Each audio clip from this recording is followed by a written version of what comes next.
My husband flipped because our son doesn't want to eat green beans. Now, he'll be served with jail food. I, 27, have 2 children with my husband, 37. We have our son who is 3 and our newborn daughter is only 2 weeks old. Before having our daughter, I was primarily in charge of day-to-day things for our son, including meals. My son is not a picky eater, but there are a few foods he just really doesn't like, the main of which are green beans and sweet potatoes. He will eat every other vegetable with no fuss, but not those. I actually like green beans, and I still like to eat them from time to time, so usually when I make them it's just for myself, and my husband and I will make our son a different vegetable. It's not a big deal to me. Well, since giving birth, I've had to take some time for just the baby, so my husband has been doing a lot more for our son at home. It's been pretty okay until last night. Around dinner time, my husband was watching our son while I made dinner. I made baked chicken with sides, one of which is green beans. I left my husband to feed our son without thinking of reminding him about his preferences. So a few minutes later was in the baby's nursery breastfeeding when I heard my son start crying. Again, he isn't a fussy kid, so I thought briefly about going out to see what was going on, but I decided against it.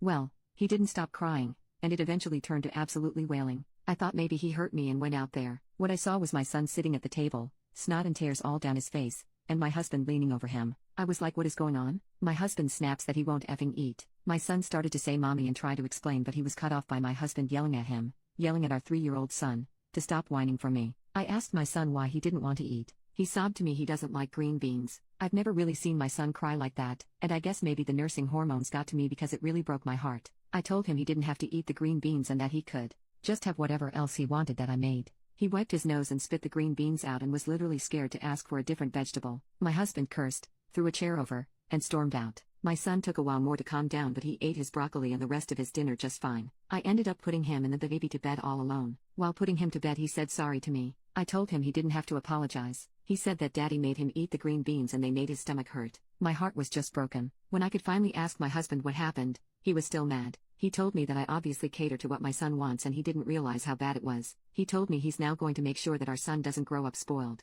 I tried to explain that having a preference for food doesn't make you spoiled. He just doesn't like effing green beans. I told my husband that he himself doesn't like fish and I don't force feed him fish, but he said that's different and our son should be grateful for what he has. He told me that I should have never come out there and fixed the problem for him just because he cried, "Mommy." I told my husband he was being unnecessarily cruel to a 3-year-old child who just wanted dinner. He just laughed in my face. I know he is not a perfect father, and I do not claim to be a perfect mother, but this was too far for me. Ada for being so mad over it? Update. In retrospect, I always knew my husband was an angry man. I knew it was only a matter of time until his anger spilled to me, and then to our children. When it happened to me, I thought I could handle it. When it happened to my son, it broke my heart. So I left, and he's tried to make me regret it every day, but I haven't. My son is happier, safer. My daughter won't grow up being scared of him and walking on eggshells like I am. I thought the divorce and custody was going to be hard and messy. Luckily, or unluckily, my husband decided to smack me in the face in front of a police officer. It's all been pretty simple now. It is hard, but if you're in a situation like this, you can do it too.